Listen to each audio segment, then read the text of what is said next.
As early as this week, hundreds, even thousands of FBI agents could be shown the door after senior FBI officials and prosecutors who worked on January 6th cases were forced out.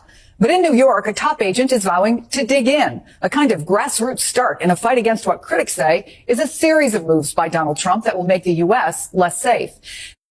Welcome to the Ken Harbaugh Show. I've got Bill Kristol with me. He's editor-at-large at The Bulwark.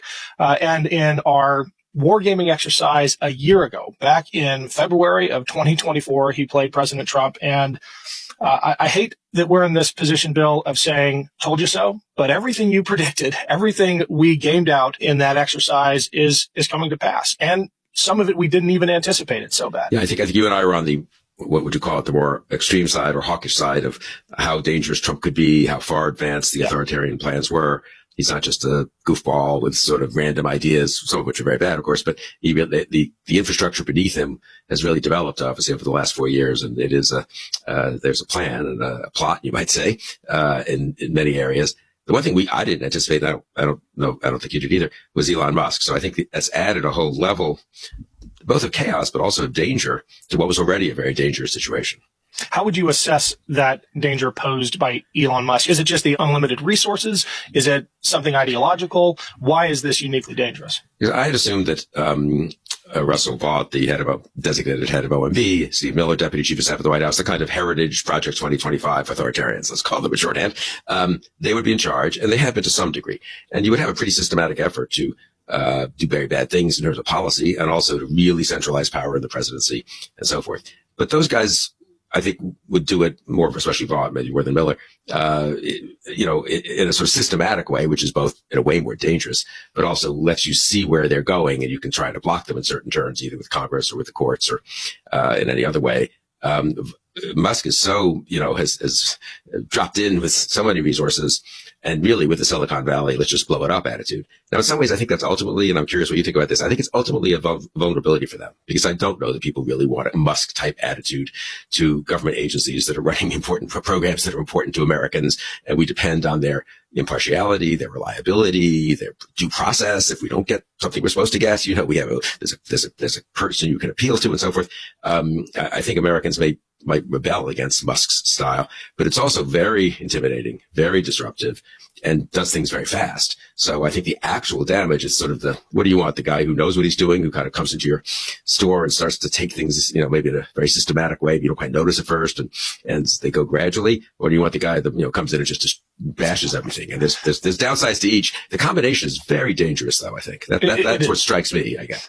It's the clown with the flamethrower metaphor in government right now. And I do think it does provide an opening for Democrats. The problem is, how do we get Americans to care? I worry about that more now than I ever have in my political life, having lived through multiple elections now where I feel like the country I knew didn't turn out to be the country I knew. And I'm looking at the voting public now and wondering if they really care what Elon Musk is doing to USAID. And in a way, it's kind of genius that that's the first target, because it is not provoking the kind of ire that it should. It is an easy punching bag.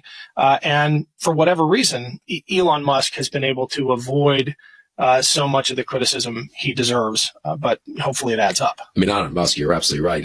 He endorses the German AfD, the Alternative for Germany, which is the neo-Nazi party there. He not just endorses it casually, but he does a video for them and so forth, writes an op-ed. This is one of the most senior people in the U.S. government, or let's just say close to President Trump, endorsing the neo-Nazi party and an important ally of ours, which has done whatever one can say about Germany. They've done a pretty good job for the last 80 years in pushing back, preventing those people from coming back. And that's kind of a core element to the German system.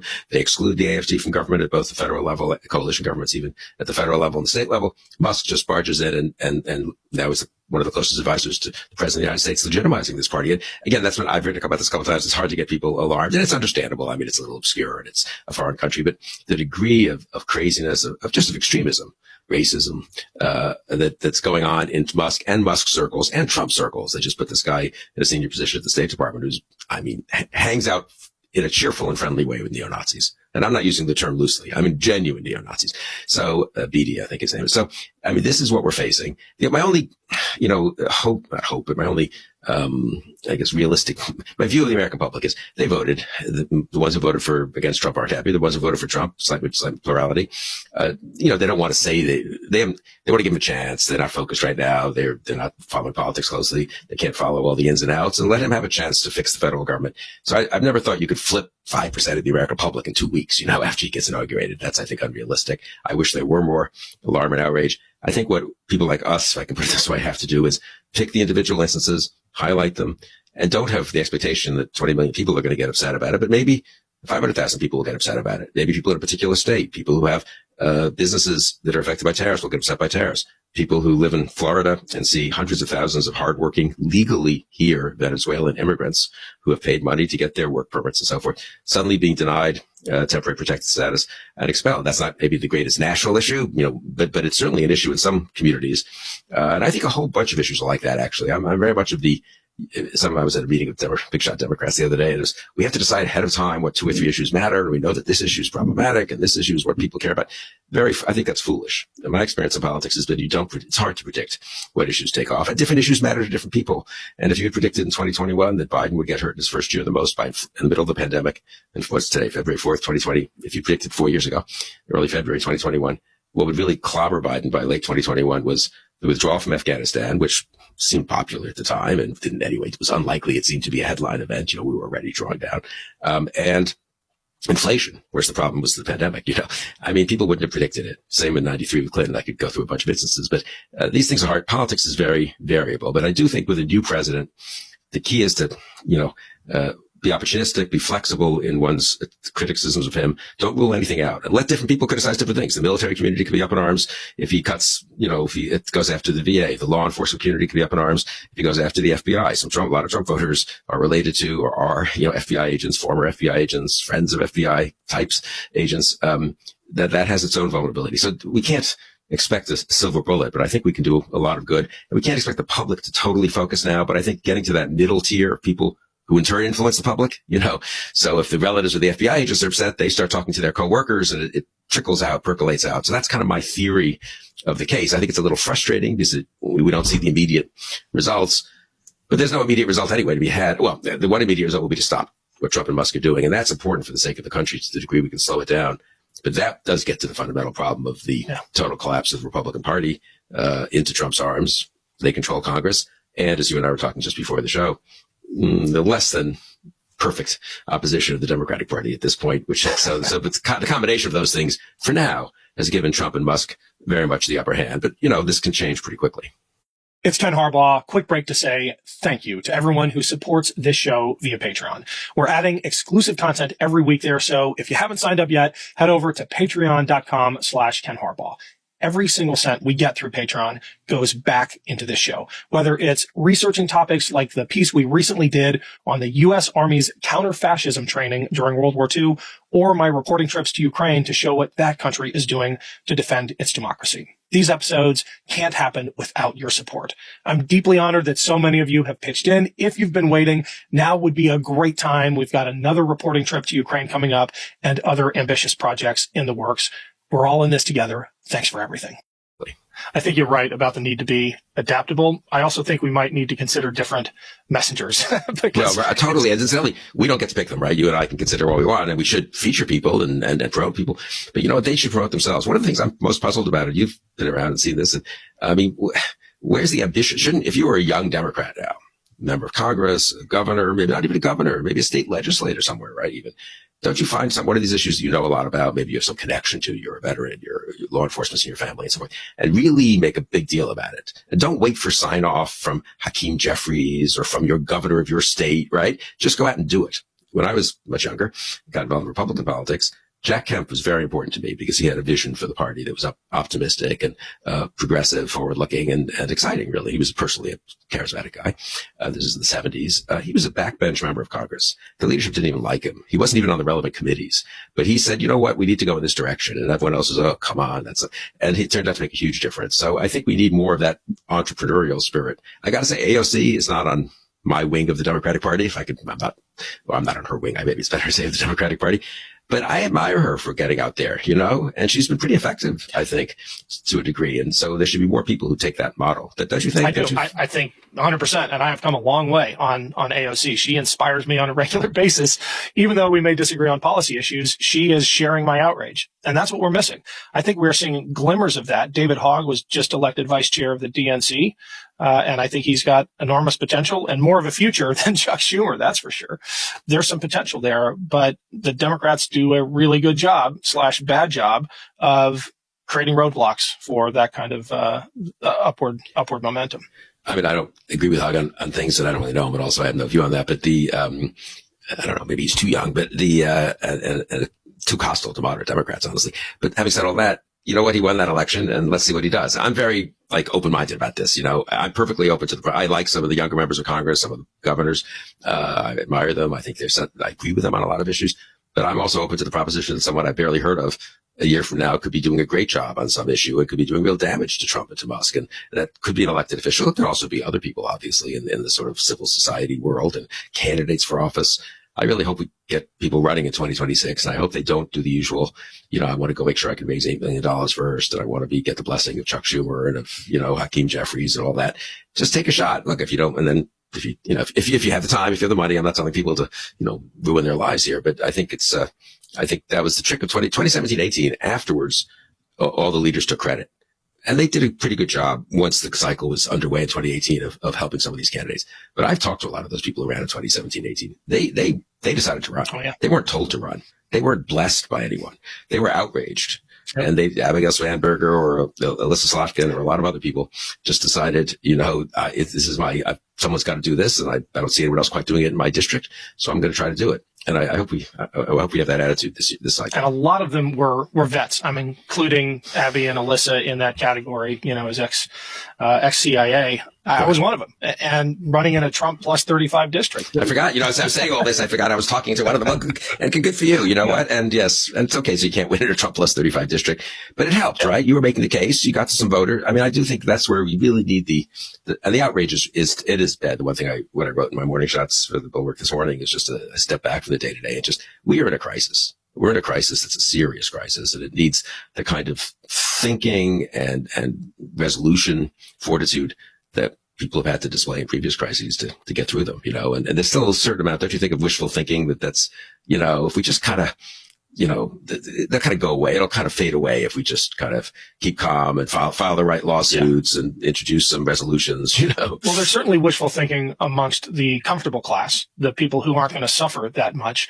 But if you have relationships with those communities that are subject to some of these outrages, the panic has set in a long time ago, and we need to share that with our elected leaders. I want to talk about that Morning Shots newsletter. I think it was under the heading "More Dangerous Than Watergate." Your piece was, "Are we up to the task?" And you take on the assaults on the FBI, which is the systematic approach.